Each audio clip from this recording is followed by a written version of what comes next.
Going to the NL Central, we'll start with the St. Louis Cardinals. My pick is Jordan Montgomery, and I think he's kind of a sleeper pick to potentially be at the top of this rotation. Montgomery's also in a contract year. I know with the Yankees, he kind of had some injury issues, but when he's healthy, he's durable, and he's a solid arm to have in your rotation. He had a 3.48 ERA between the Cardinals and Yankees last year. He actually had a 3.11 ERA with St. Louis. There was that time, I think he had like 5 starts in a row where he only allowed 1 earned run in that 5-start stretch with St. Louis. Like he was just incredible. It's definitely there. 158 strikeouts to 36 walks. He's got great command. Like I fully expect him to be that guy in the rotation to kind of be the face as, you know, Adam Wainwright and Miles Michaelis head off into the sunset. You know, it just seems like he's poised for a big breakout year. If he can repeat what he did last year in his St. Louis stint, I think he's more than capable of being an all-star. And again, I think he's more than capable of being at the top of the rotation. But it's something for St. Louis to look forward to, at least with that rotation. Yeah, I love that stretch he had with the I think it was right after the trade, wasn't it? Right after the Yankees traded. He went like 3 or 4 starts without giving up a run, and then he went another couple starts with only giving up 1, and it was like his sticking it to the Yankees for trading him. Like, oh, you're going to trade me? Watch what I can do. So those are always fun to watch. Not for Yankees fans, I suppose, but just in general for players who get kind of moved when they might be seen as like disappointing or something, and then they go on and just kill it at their new destination. My pick for the Cardinals is Matthew Liberatore. Just because, you know, I like to see the prospects work out. He had a little bit of a rough year last year, but I do expect him to bounce back. And if he can fill into that rotation, I think, you know, sky's the limit for the Cardinals. They have so many veterans on that squad that they just, I don't know. I just feel like they're going to turn out a lot of good young players who play the game the right way. And hopefully Waino can take Liberatore under his wing and kind of, you know, teach him some good stuff. I'm looking forward to seeing him pitch this year. I am too, honestly. It's always fun seeing the Cardinals' arms come up and, you know, perform with them because they always seem to do well in their first seasons, especially. Moving to the Chicago Cubs, my pick is Seiya Suzuki. He was my favorite for Rookie of the Year last year, and I think maybe there was just like an adjustment period with coming over to the big leagues that maybe he just had some struggles. But he still hit a respectable 262. He had a 769 OPS, 14 home runs, nothing to like really shun at.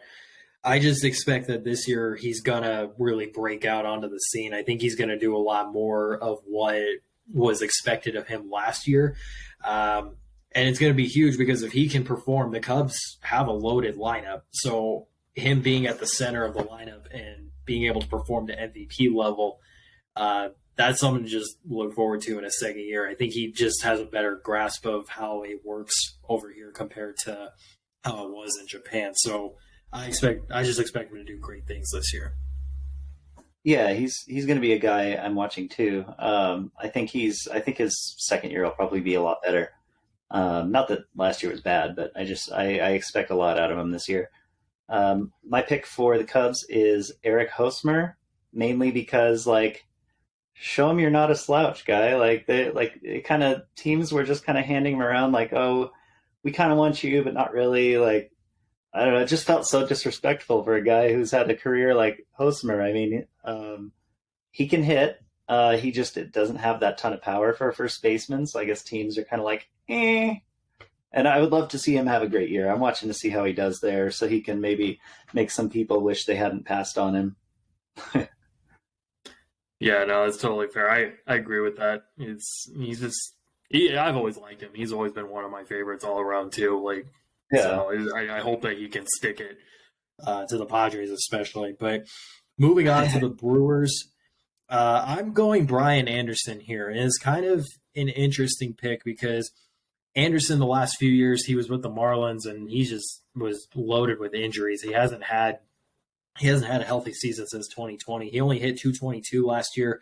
But I think for Anderson, switching to a new environment, kind of playing in a place like Milwaukee that's a little more hitter friendly, but I think just being able to get a fresh start is kind of what he needs, and I think he'll thrive at Miller Park. I think we're going to see a lot more of like what his 2019 and 2018 seasons were. He just looks poised to bounce back and kind of make a name for himself again, make himself a threat in the lineup. Again, this all hinges on health. But if he's healthy, he's more than capable of putting up a solid 270 and 20 home runs, maybe more. But yeah, I think just with a new change of scenery, this is the guy that I'm looking at to kind of be a sleeper pick in that lineup. He very well could be a dangerous threat there throughout the year. Once again, I picked someone who's going to be competing with your guy.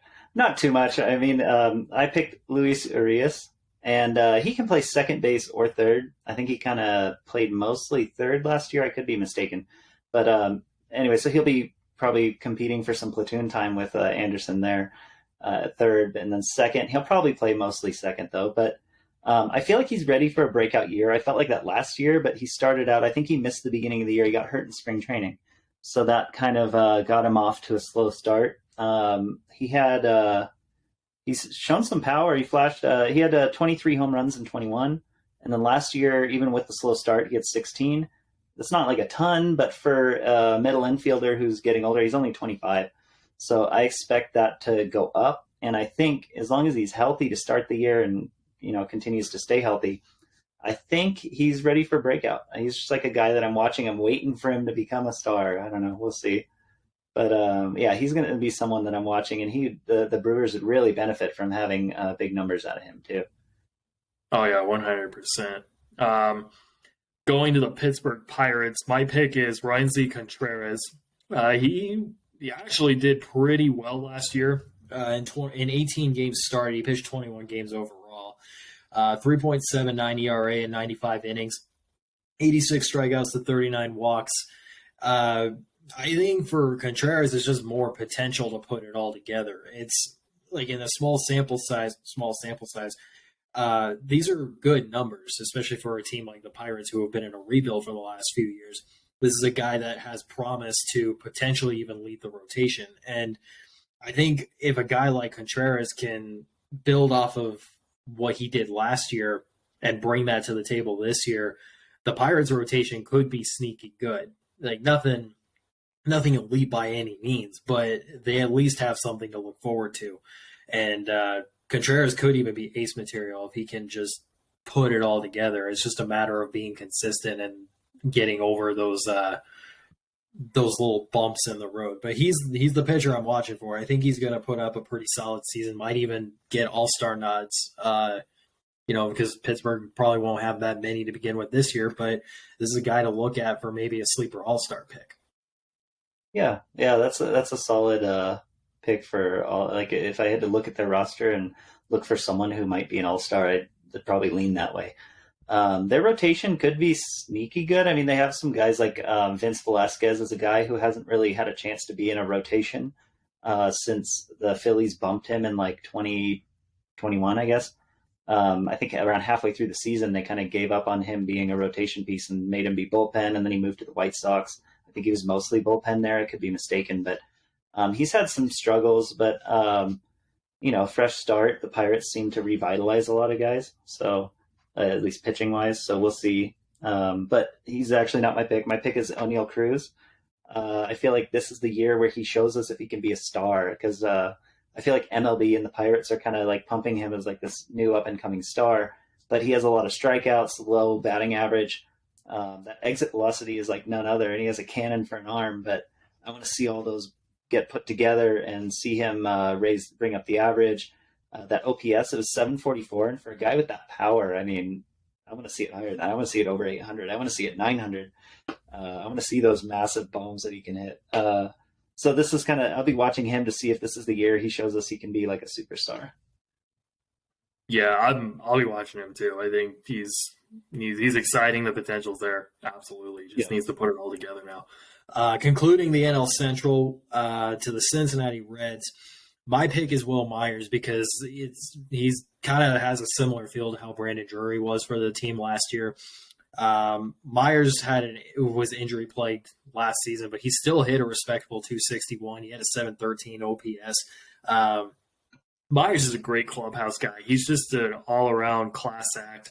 It's a shame that the Padres just weren't really fans of him. It always seemed like they were trying to deal him somewhere along the way.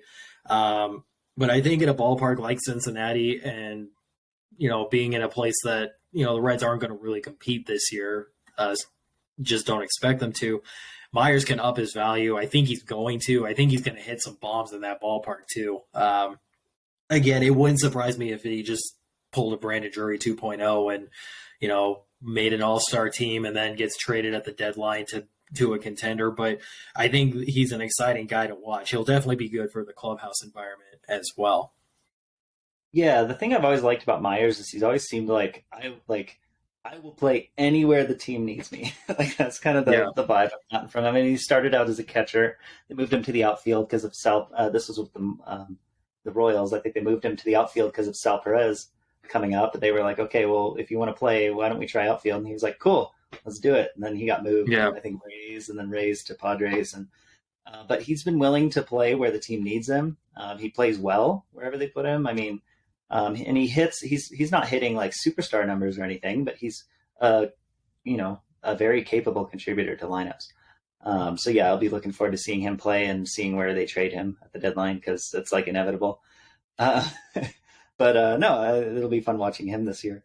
My pick for the Reds is Hunter Green. I feel like this is the year where he can really establish and anchor himself as the ace for that team. Kind of the guy to build around. He had a pretty decent year. I mean, we all know that he throws millions of 100-mile-an-hour fastballs. That's just like his game. His ERA is 4.44, so there's some to be worked on. But the WHIP is 1.2, not terrible. Hopefully, it just improves. 164 strikeouts in 125 innings. So the stuff is there. He just needs to stay healthy and keep that focus and control. And I think he could be like the next big thing in pitching as long as he can stay consistent. Yeah, I agree.